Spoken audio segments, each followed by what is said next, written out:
Pete Dunne versus Walter 2 for the UK Championship. What else do I need to tell you? Well, apparently a lot. Let's talk about it.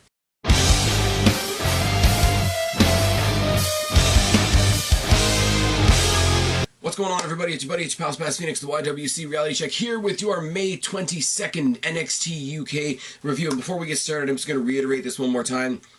Still in Twitter prison, so if you get the need, if you feel the urge, if you like what you see here in this video, please don't be shy about sharing this on Twitter, Facebook, etc. I'd really appreciate it. As far as I know, I'll be in Twitter prison for another 5-6 days or so. So it'll take me to after AEW's pay-per-view, which we're going to talk about on a separate video. But yeah, getting traction on these videos without the social media to back it up is kind of a bit of a pain in the ass. So if you see this, if you like it, if you like me, if you like what I do, please, in the next 5-6 days or so, whatever you see on here that you like, please feel free to give it a share. I would really appreciate it. And if you do, tag me so that I can be sure to thank you and show my appreciation in all the appropriate ways. You guys are awesome. All the usual suspects, you know who you are. Let's talk about NXT UK tonight. We started off obviously with a video package from NXT TakeOver New York, the Pete Dunne versus Walter Chapter 1, which is all good, all the stuff that's happened since then. Pete Dunne calling him out for the challenge, and Walter basically saying, yeah, I'm going to give him a title shot because he was the first one that stepped up and asked for it. Although I think Jordan Devlin was first, but then, yeah, Devlin isn't in the title picture right now, is he? We're also going to find out soon what the Fatal 4-Way looks like for the #1 contendership for the next shot at the NXT United Kingdom Championship. And we're going to do that when we see Travis Banks take on Joseph Connors. And that's the opening match of the night. Collar and elbow type and a gut-wrench takedown by Banks. Standing armbar by Banks. An arm drag and a standard armbar to follow. Palm strikes by Connor. I like Connors, but he's weird and I can't quite put my finger. Other than he's sort of out of his mind. I don't really get what they're trying to do with him, what he's trying to be. He yells a lot. He yells Kiwi Buzzsaw at Travis Banks a lot. So he's the crazy guy that yells, and is also a pretty damn good wrestler. Chops by Banks, a front slam by Connors, and a headlock. Jawbreaker by Banks, a double stomp by Connors. Mudhole by Banks, trip into the turnbuckle face first, which was a nice spot. Suicide dive by Banks, and a slingshot bulldog. The slingshot bulldog by Connors was interesting because it almost looked like a botch until you realize, no, that's exactly what he wanted to do. Pinning reversal sequence to follow lariat by Connors, a mounted punches by Connors, but a Kiwi Crusher out of that big flurry. Out of that big flurry of punches by Connor, we get a Kiwi Crusher, which is a move that I really like. It's one of those moves that if you know what it is, you know what it is. If you don't know what it is, I don't know what to tell you. You know how I am with describing finishers. But Travis Banks gets the win. The #1 contender's Fatal 4-Way in 2 weeks is going to be Travis Banks versus Jordan Devlin versus Dave Mastiff versus Joe Coffey, and that is worth the price of admission right there. I don't know if they're still in Scotland in 2 weeks. I don't know how far out the tapings went, but that's a thing. Next week also we're getting Toni Storm versus Nina Samuels. Nina Samuels 2 weeks ago did all the family related shit in her promo to Toni Storm. I don't know about last week because I didn't catch it. I'm sorry there was no review last week. As I've said before, I said it in my NXT review last night. I'll say it again here.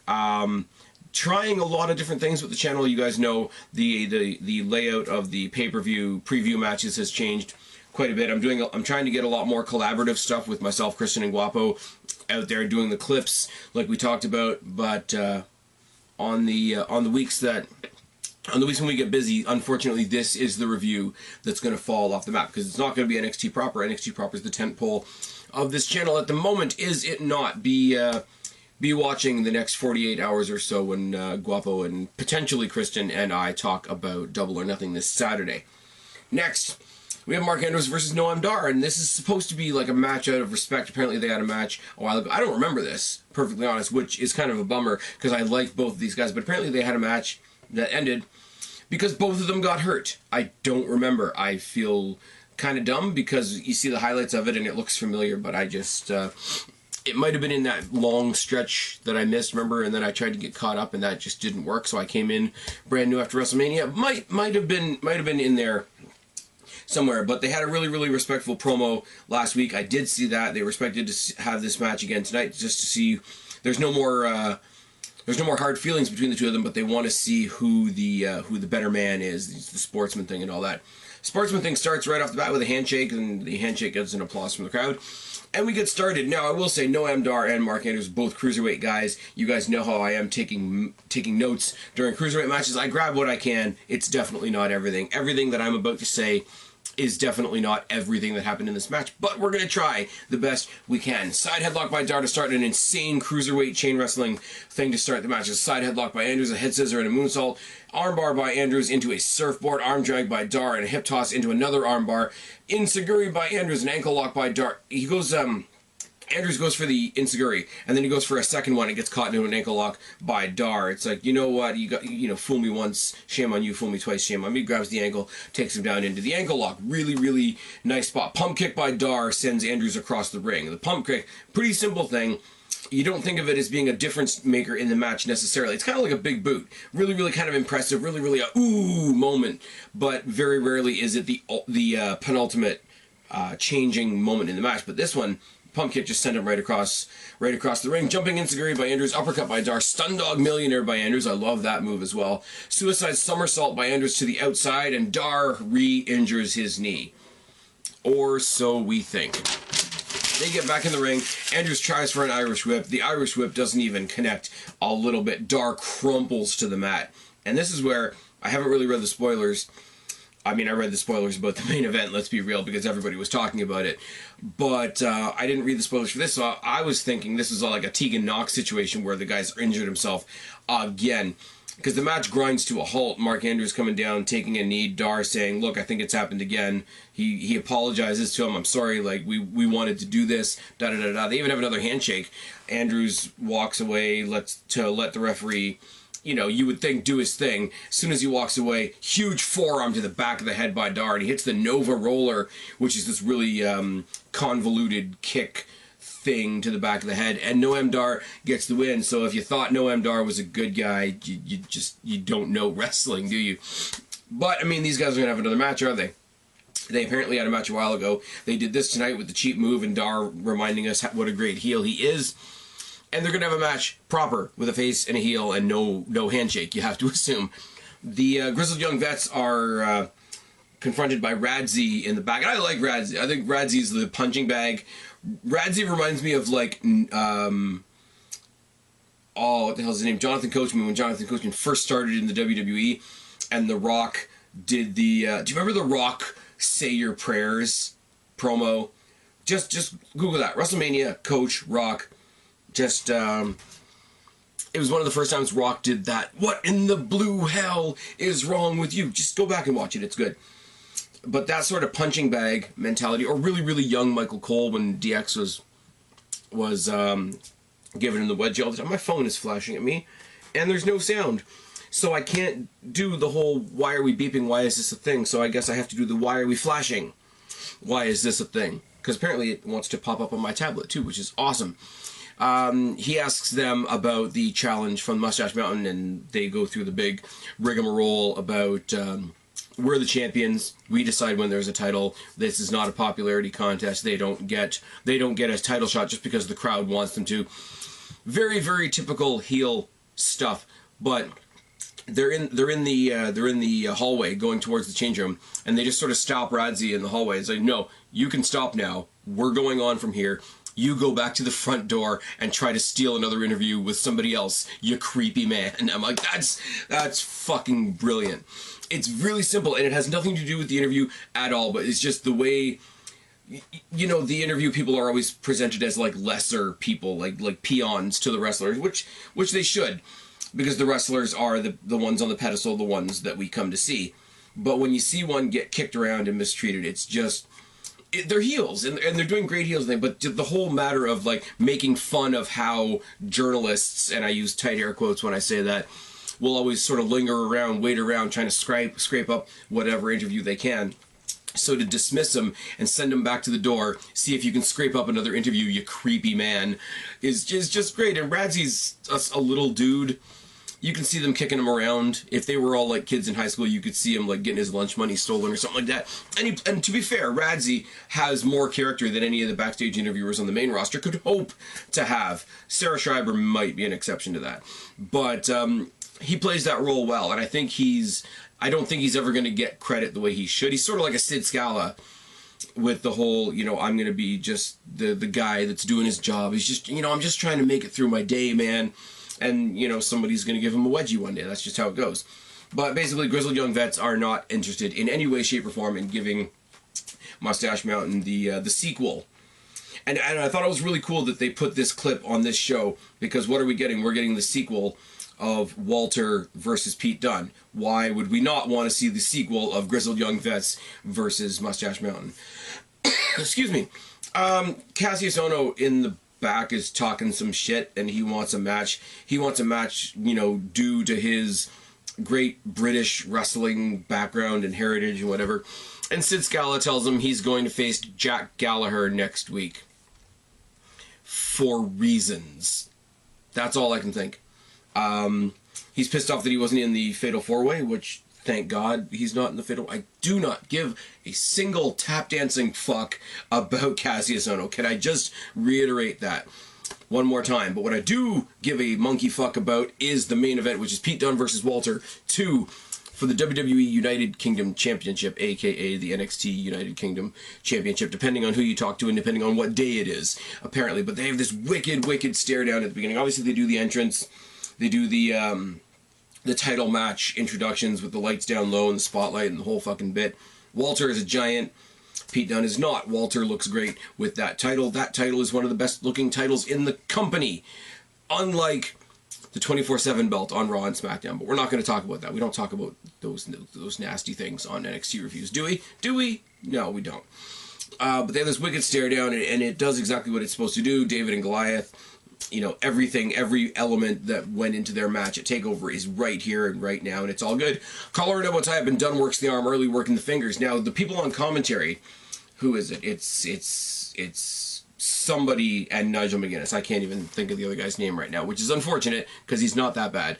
But they make a really big point about how Walter's done up his wrists and his hands with extra tape and whatever to avoid that joint manipulation that Pete Dunne likes to utilize. It doesn't serve him very well in this match at all, but Dunne works the arm, Dunne works the fingers, arm drag by Walter, head scissor by Dunne. Dunne stomps on the hand and avoids two big chops as a collar and elbow tie up and a side headlock by Dunne. Snapmare and a side headlock by Walter that he eventually grinds down into a sleeper. Dragon screw by Dunne on somebody the size of Walter. Now, this is something I'm going to say a lot in this match, so bear with me, but the dragon screw on Walter by Dunne is a pretty big accomplishment when you look at somebody the size of Walter, and just the ability of Pete Dunne, who I will never not be a fan of.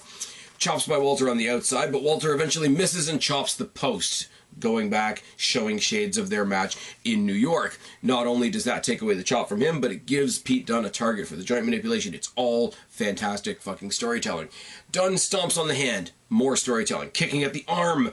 Great storytelling. Boot by Walter, an uppercut, and a drop kick into the rail. Now, Walter, once again, somebody the size and athleticism of Walter, coming at you on the outside where things are a little bit more unpredictable and drop kicking you into the rail is a terrifying concept. These are comments I've made before about the Coffees, about Dave Mastiff, about Braun Strowman and Killian Dane, whatever. Some of these guys doing what they do is terrifying. Walter stands on the throat. He basically splays Pete Dunne out across the top of the steel steps and stands on his throat. Isn't that lovely?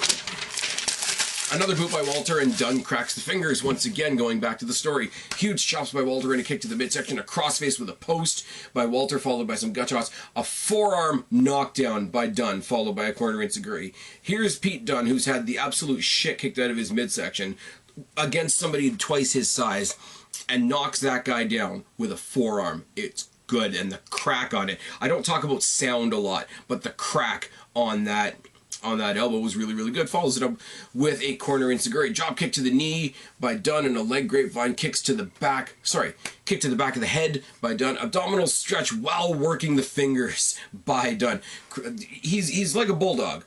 I know it's a bear that he has tattooed on his kneecap, because that's insane altogether. But he's like a bulldog in this match. I'm gonna get this over. I'm gonna get to your hand. I'm gonna fuck up your hand. I'm gonna break your fingers. No matter what else I do to you in the match, I could kick you in the head.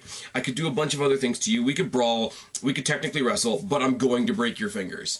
That is the story. Crucifix Bomb by Dunne. Once again, somebody that small being able to pull off a crucifix, which involves pulling all your weight and all the other person's weight over you, is insane with a size discrepancy that big. Stomps on both hands. Lariat by Walter, and I like it every time Walter gets his hands worked on. He still is throwing his arms around, but he can't use his hands, so he resorts to using those lariats, those clotheslines, the boots, etc. Running kick to the face by Dunne, who works the arm once again. Dunne traps the hand in the turnbuckle. This is a cool thing. He's got him in the corner. He sticks his hand in between the padding of the turnbuckle and the bolt itself, and just stomps on the padding. Now, the logic part of you kicks in. It's like, well, he's got his hand in a padded thing, so how effective are those kicks? But as a spot, it still looks good. It's not the same at all, but it makes me think of Randy Orton putting Ty Dillinger's fingers in the actual turnbuckle bolt. Ty Dillinger is doing other things these days. Is he not playing cards with people in Vegas, etc., and maybe selling some t-shirts? Moving on.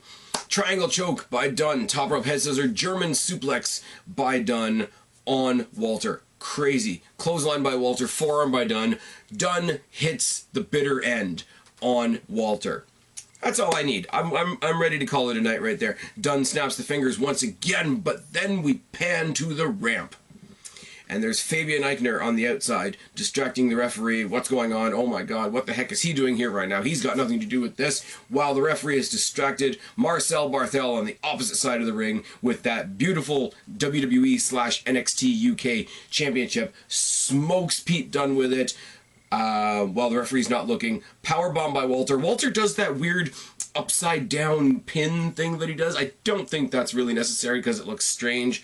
He sort of looks at Barthel, looks at Fabian. They look awkward. It's sort of like that hesitant, are we really a thing? Walter then does that big pose that he does with his belt, and he puffs out the chest, and he makes a big showing of puffing out his chest. The other two show up on either side of him. They puff the chest. That classical piece of music that I never remember the name of starts playing. The crowd is booing the hell out of all of these guys.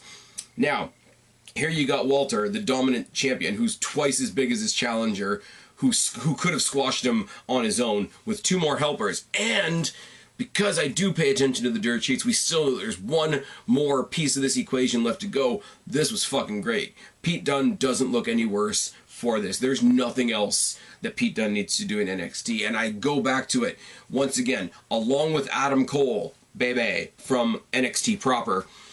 NXT is going to lose Adam Cole and Pete Dunne to the main roster when when SmackDown goes to Fox, aren't they? This has me really, really worried because there's no way they're putting that title on Dunne again. He held it for like ever.